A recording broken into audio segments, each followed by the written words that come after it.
10,000 টাকা লাগবে তোর বাপের কাছে আমার 10,000 টাকা এনে দে আমি আমার বাপের কইতে পারবো না আমি আমার বাপের এই কথা কইতে পারবো না কেন কইতে পারবি না আপনি বুঝতেছেন না কে আমি ভালোবাসে আপনার বিয়ে করছি আপনার হাতের উপরে এসেছি আমার বাবাই তো কেউ ওই বিয়েতে রাজি আছিল না আপনি একটু বুঝেন আমি কোন মুখে এখন কাছে টাকা যাবো কেন চাইতে পারবি না হ্যাঁ আমার এত সুন্দর গোলা অন্য জায়গায় বিয়ে করলে তো লাখ লাখ টাকা যৌতুক পাইতো হ্যাঁ আইসস তো খালি হাত পায়ে একটা টাকাও আনস নাই তোর বিয়ার সময় তো তোর বাপের 1 পয়সাও খরচ হয় নাই এখন আমার গোলা 10,000 টাকা লাগবে তোর বাপের ফোন দিয়ে 10,000 টাকা ইরা দে আপনি এগুলো কি বলেন আমি পারুম না আমার বাপের বাড়ির থেকে আপনার পোড়ালেখা টাকা আনতে ওনার জন্য যদি টাকা নিয়ে আসছি উনি ওই টাকা দিয়ে নেশা করবো জুয়া খেলবো আমি পারবো না মা আমার যতটুকু গয়না আছে সব বেচে আপনার পোড়া জুয়া খেলছে এই পোড়ালেখা আমি টাকা নেবো আমার বাপের বাড়ি থেকে কোনোদিনও না ওই আমি জুয়া খেলি আমি নেশা করতে তোর বাপের কি ভালো লাগে কইতেছিস তোর বাপের 10,000 টাকা এনে দে না কিন্তু খুব খারাপ হয়ে দিব আপনি যা খারাপ আপনি করেন তবু আমি আমার আব্বার কাছ থেকে আপনার লেগে টাকা চাইতে পারুম না আপনি এক কথা কতবার কমু আপনি তো দেখতেছেন আপনি তো জানেন বিয়ার পরে আমার পরিবারের কোনো মানুষ আমার লোকের যোগাযোগ রাখে নাই এমনি কিন্তু কইছিলাম প্রেম প্রীতি করে বিয়া করিস না না আমার কথা তো শুনলি না ধলা চামড়া দেখা পাগল হয়ে বিয়া কইরা বউ বাড়িতে না তুললি এখন এই ধলা চামড়া ধুইয়া ধুইয়া পানি খা জীবনে তো কোনোদিন শ্বশুর বাড়ি যাইতে পারবি না আর তোর বউ তোর শ্বশুর বাড়ি থেকে চাইলে পয়সা আনতে পারবো না মা আমিও কইতেছি আজকাল যদি হয় 10,000 টাকা বাপের কাছে এনে আমার দিতে না পারে তাহলে আমি লাথি মেরে বাড়িতে বের করে দেব আমি টাকা না এনে দিলে আপনি আমার লাথি মাইরা বাইর করে দিবেন অবশ্যই আমি তোর বাড়িতে বাইর করে দিব এখনো সময় আছে তোর বাপের ফোন দিয়ে 10,000 টাকা পাঠাইতে আমার টাকা লাগবেই আপনি যেটা এত বড় কথা কয়ে হারাইছেন না না মানে বাইর করে দেন। আমি একটা পরে আপনার বাড়িতে বাইরে যেতে চাই তবু আপনার মতো নেশাখোর জুয়ারিরা আমার বাপের বাড়িতে না একটা কও দিব না আপনি একটা নেশাখোর ওই ওই তোর কত বড় কিছু আমার নেশা করে জোয়ারি কবে না হ্যাঁ নেশাখোর করবো না তো কি করবো আপনি জুয়ারি না আপনি কি হ্যাঁ আপনি মানুষের মধ্যে পড়েন এমন একটা দিন নাই এমন একটা রাত নাই আপনি নেশা করেন না আপনি জুয়া খেলেন আপনি আমার গায়ে হাত তোলেন না আমি আমার বাপের বাড়িতে আপনার লগে পড়াইছি আপনি আমার সব জন্মগানো বেচা দিছেন আমি আপনার নেশাখোর 100 বার করব আপনি একটা নেশাখোর আপনি একটা জুয়ারি আপনি একটা নেশাখোর হারামজাদি কেমন আমার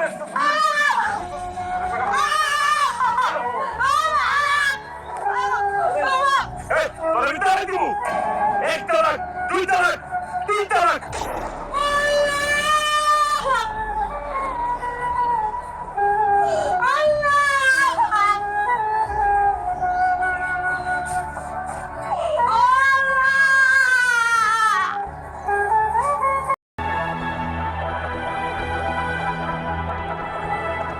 সংসারে ঝগড়াঝাটি ঝামেলা নাই সংসার মানে স্বামী স্ত্রীর মধ্যে ঝগড়াঝাটি নকজক লাগতেই পারে এই জন্য দিলুকে আপনার বলতে পারেন না যে আপনার মেয়ে এমনই সংসার করবো না সিদ্দিক ভাই আপনি কেমন কথা কন এই ছেলের লগে আমার মেয়ে কেমন করে সংসার করব যে কোনো কাজকর্ম করে না এক কথায় বেকার তারপরে নেশা করে জুয়া খেলায় তারপর রাত্রে বেলা আইসা আমার মেয়ের উপর অত্যাচার করে আমি কানা দোস্ত আমি জীবনে কোনোদিন নেশা পানি করব না জোয়া খেলব না আমার বড় বড় আমি অত্যাচার করব না আমি আমার কাছে সব করব খালি আমার বড় আমার হাতে তুলে দেব চুপ একদম চুপ কত বড় সাহস নেশা করো হ্যাঁ আবার এই মায়ের গায়ে হাত তুলো থাপ রেখে হাত ফালাই আজ যদি কোনোদিন আমি শুনি যে নেশা করছো বা জুয়া খেলছো এই যে আমার পায়ে জুতা দেখছো জুতা বা বাইরে একটা গাল মাথা ফালাই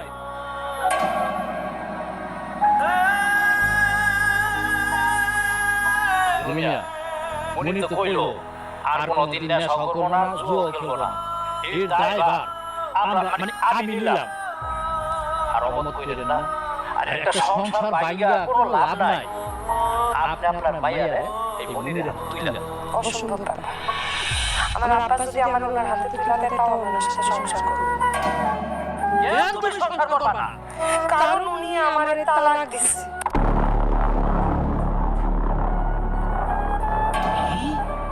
তালাক দিছে জিসাস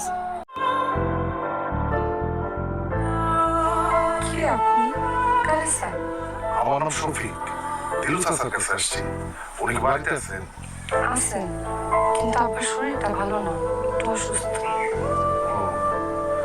আপনি একটু ওনারে ডাইকে দেন, কই লইব সব গেছে।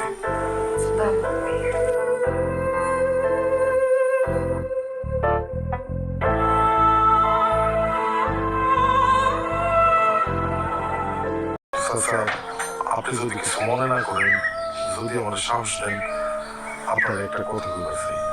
সাহসের কি আছে বাবা, কল তুমি কি করবে?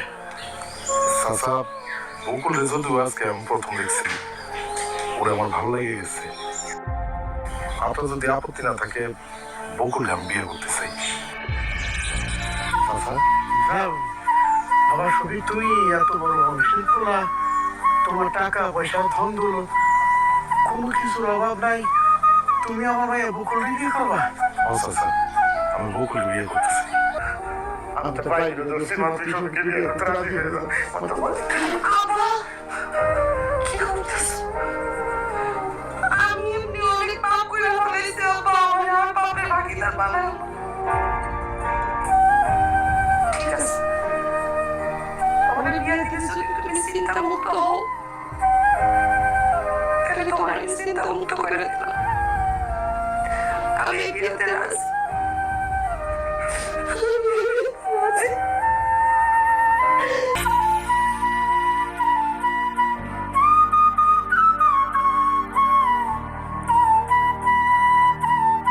তোমার মতো এত সুন্দর মানুষ আমি জীবনে কোনোদিন দেখিনি। আমার ইচ্ছা করতেছি কি জানো, সারাটা রাত ধরে তোমার শুধু দেখি। শুধু সারা রাত কেন, সারাটা জীবন যদি তোমার এইভাবে দেখতে থাকি, তোমার দেখার নেশা কাটবো। খবরদার গায়ে হাত দিবেন না। এসব তুমি কি করবো বকুল?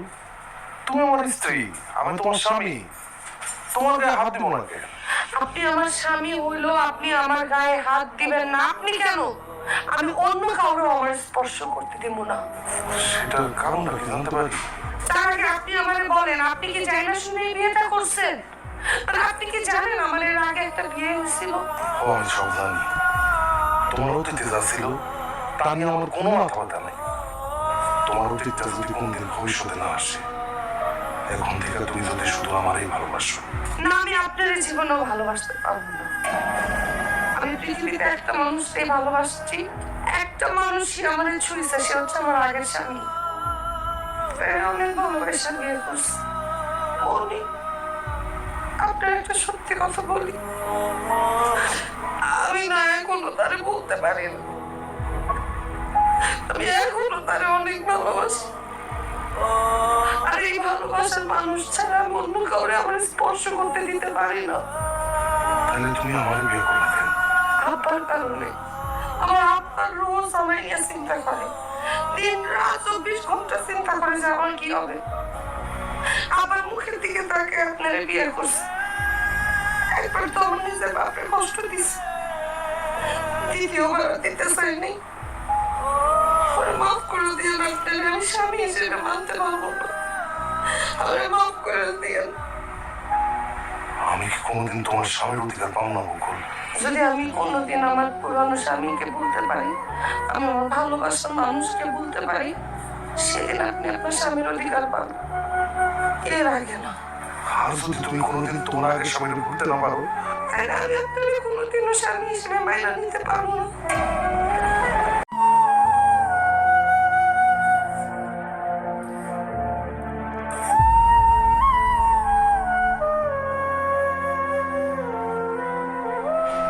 কি ব্যাপার? তোমার মন খারাপ কেন? মন খারাপ পিজার কপাল, আর মন ভালো থাকে কেন? তুমি আমার সামনে মন খারাপ করে থাকো না বকুল। তুমি মন খারাপ করে থাকলে আমার ভালো লাগে না। আচ্ছা, কি করলে তোমার মন ভালো হলো? কি দিলে তোমার মন ভালো হলো? আমি সেটাই তোমার দিন। বলো তুমি কি চাও? চাচাইটা দিতে পারবেন? তুমি আমার কাছে একবার ছায়া দেখো। আমি আমার শরীরের শেষ রক্তবিন্দুটা দিয়ে হলেও আমি তোমার সেই চাওয়া পূরণ করবো। এখন না, যখন চাওয়ার সময় হবে আমি তখন চাই আনবো। ঠিক আছে, এবার তাহলে একটু মন ভালো করুন। আপনি কি করতেছেন সেটা বলেন। ও, শাড়ি গহনাগুলো আছে তো তুমি বলবা। কেন? এই শাড়ি আর গহনাগুলো হলো আমার মায়ের। আমার মায়ের অনেক ইচ্ছা ছিল আমার বউরে নিজ হাতে শাড়ি গহনাগুলো পরাই দেব, কিন্তু আমার মায়ের সেই ইচ্ছা পূরণ হয়নি। আমার বিয়ের আগে মামা মরে গেছে। তুমি যদি এই শাড়ির গহনাগুলো পরো তাহলে আমার অনেক ভালো লাগবে। আমার মন হলো আমি আমার মায়ের একটা ইচ্ছা হলো পূরণ করতে পারছি।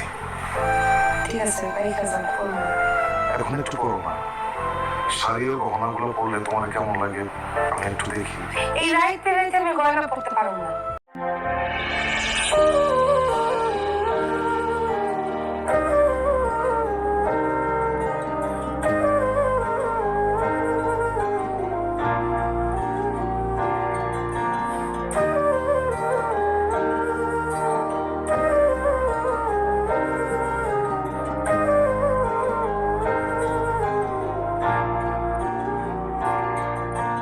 কেমন আছে?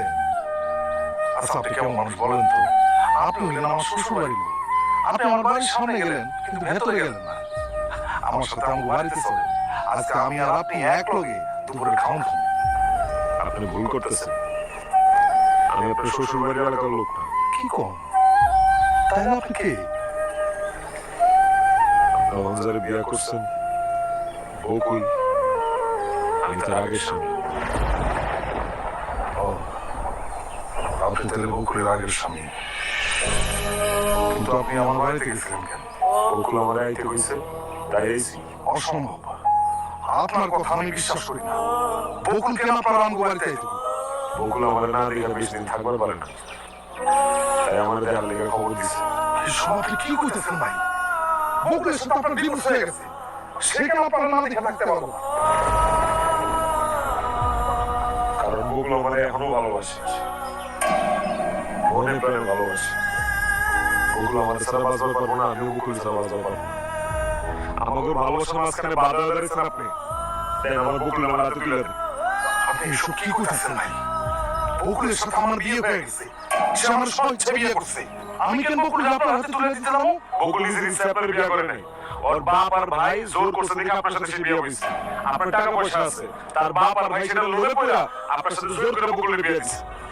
আমার কাছে না বকুলে জোর করে বিয়ে দিচ্ছে, কিন্তু আপনার সাথে ডিভোর্স হলো কেন? কারণ বকুলের বাপ আর ভাই ছিল লোভী, আমার তো সেরকম টাকা পয়সা ছিল না। আমার বকুল ভালোবাসা বিয়ে করছে, সেটা তারা সহ্য করতে পারে নাই, তাই বকুলের জোর করে আমার কাছ থেকে নিয়ে এসে আপনার সাথে বিয়ে দিচ্ছে। আপনি অনেক ভালো মানুষ ভাইজান, আপনার জীবনে মাইয়ার অভাব হইব না। প্লিজ আমার বকুল আমার কাছে ফিরে দেন, আপনার কাছে আমি হাত জোর করতেছি ভাইজান। আপনি আমার বউর ছাড়া বাঁচতে পারবেন না ভাইজান। আপনি আমার বউর আমার কাছে না ফিরবেন, আমি আপনার ছাড়া ভাইজান। আমার বকুল আমার কাছে ফিরে দেন ভাইজান, আমি বকুল অনেক ভালোবাসি ভাইজান।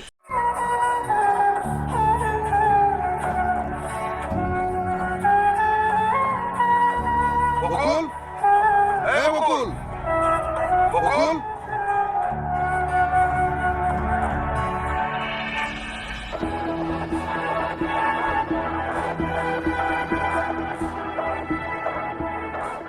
আপনি ওনার নিয়ে বাড়িতে আসবেন যে? উনি কি তোমার আগের স্বামী? জি। তোমরা দুজন কি ভালোবাসা বলাই দিয়ে বিয়ে করছো? খুঁজছিলাম। তুমি কি এখন তার ভালোবাসো? চুপ করে থেকো না বকুল। তুমি কি এখন তার ভালোবাসো? হঠাৎ এই সমস্ত কথা বলেছি। কেন কইতাছি আমি সেটা পরে বলতাছি। তার আগে তুমি বলো, এখনো কি তার ভালোবাসো? এখনো কি তুমি তার সাথে সংসার করতে চাও?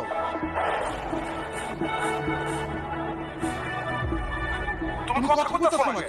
কেন চুপ করে আছো? তুমি বলো, তুমি কি এখন তার সাথে সংসার করতে চাও? আপনি দেখতেছেন যে সে চুপ করে আছে, নীরবতা সম্মতির লক্ষণ। আপনি যখন জ্ঞানী মানুষ সেটা বুঝতে পারতেছেন না। বকুল চুপ করে আছে, কোনো কথা বলতেছে না, তার মানে সে এখনো আমার ভালোবাসে, আর সে আমার সাথে সংসার করতেছে। আপনি ঠিক বলেছেন, নীরবতাই সম্মানের লক্ষণ। তাছাড়া মায়ের বুবু ফাটাতে তো মুখ ফুটে না, সে কারণে বকুল আমার মুখ ফুটে কিছু বলতেছে না। চিন্তা করো না বকুল, আমি তো কষ্ট করে সব বুঝতে পারছি। তোমরা এখনো দুজন দুজনকে অনেক ভালোবাসো।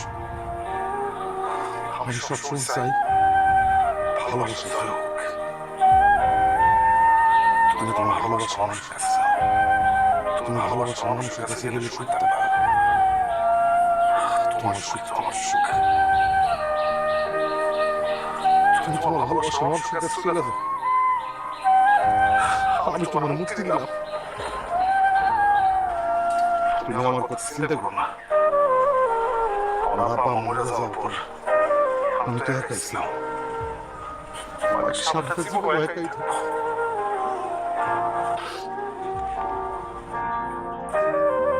আমি কিছুদিন পর তোমার বিদেশ থেকে পাঠিয়ে দিত।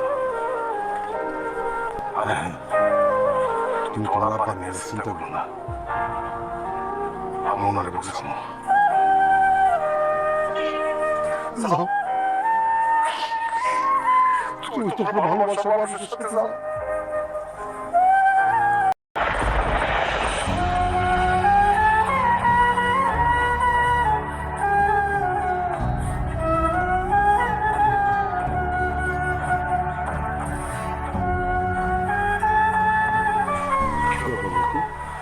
তারাই গেল যে আমি আপনার লগে যাবো না। তুমি কি করতেছো? তুমি আমার কাছে যাবে না মানে? এটা অন্যায় হইব, অনেক বড় পাপ হইব। আমি এই পাপ করতে পারবো না। কি করো তুমি? কিসের পাপ? আপনার তালাক দিচ্ছেন, পর আমার পুরো জীবনটা উড়ে গেছে। আমার আব্বা চিন্তায় চিন্তায় অসুস্থ হয়ে পড়ছে। হঠাৎ একদিন এই লোকটাই আমার বাড়িতে এসে আমাদের দেখে, বিয়ের প্রস্তাব দেয়। সেদিন দেখলাম আমার আব্বা অনেক খুশি। তার সাথে বিয়ে হওয়ার পরে আমার আব্বা চিন্তা মুক্ত। এখন সে মাশাআল্লাহ যথেষ্ট সুস্থ। এখন আপনার মনে এরকম একটা মানুষ যে কিনা আমার আব্বারে বাঁচাইছে, তার ছেড়ে যাওয়া ঠিক হবো? এমন একটা মানুষ যে জানে আমি বিবাহিত, জানি না ওরে বিয়ে করছে, কোনোদিন একটু অসম্মানও করে নাই। এরকম একটা মানুষের সংসার ছেড়ে যাওয়া কি আবার ঠিক হবো? এই লোকটার তো কোনো দোষ নাই, কোনো অন্যায় করে নাই সে। আমি কেন তার শাস্তি দিব? জানেন আপনি, শেষ পর্যন্ত আমার স্পর্শ করে দেয় নাই। আমি তার ছেড়ে কেমনে যাব? আপনার তো ভালোবেসে বিয়ে করছিলাম, মনে অনেক ভালোবেসে বিয়ে করছি। আপনি তো আমার রাখতে পারেন নাই। এত অসম্মান করছেন, এত গায়ে হাত তুলছেন, এত নেশা করছেন, এত জুয়া খেয়েছেন, আপনি আমার মনটা ভাঙা দিচ্ছেন, তালাক দিচ্ছেন আপনি। ভাড়া মন আর ভাড়া এনা জোড়া লাগে না মনে, অন্তত আমি আর জোড়া লাগাইতে চাই না। আপনি আমার মাফ করে দেন। আমি আমার আব্বার অনেক কষ্ট দিচ্ছি, আর দিতে চাই না। এই মানুষটার ছেড়ে চলে গেলে আমার আব্বা অনেক কষ্ট পাইব। আপনি দয়া করে যান, আমার স্বামীর সাথে সংসারটা করতে দেন। আমি আমার স্বামীর ছেড়ে কোথাও যাবো না, আমি ওনার সাথেই থাকবো। আপনি আমার মাফ করে দিন।